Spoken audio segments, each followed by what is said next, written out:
Genesis chapter 26. There was a famine in the land in addition to the first famine that was in the days of Abraham. Isaac went to Abimelech, king of the Philistines, to Gerar. Yahweh appeared to him and said, "Don't go down into Egypt. Live in the land I will tell you about. Live in this land, and I will be with you and will bless you.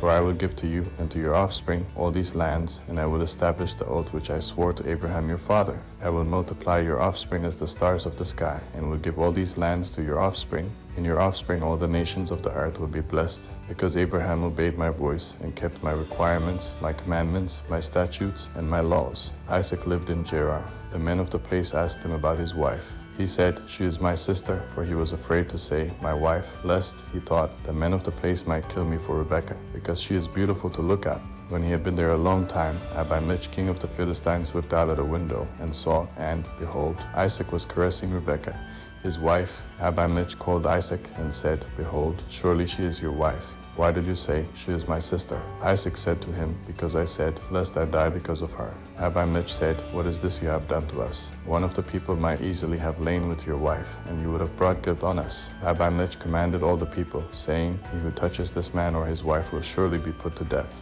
Isaac sowed in that land and reaped in the same year 100 times what he planted. Yahweh blessed him. The man grew great and grew more and more until he became very great. He had possessions of flocks, possessions of herds, and a great household. The Philistines envied him.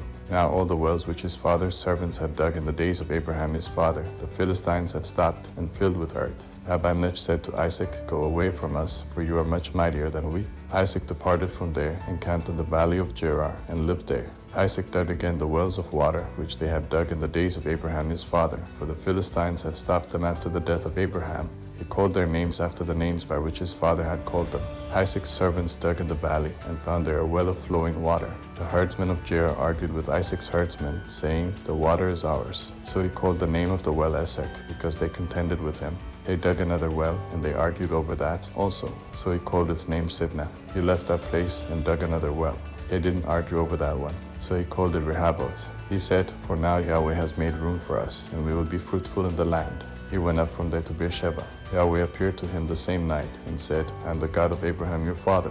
Don't be afraid, for I am with you and will bless you and multiply your offspring for my servant Abraham's sake." He built an altar there and called on Yahweh's name and pitched his tent there.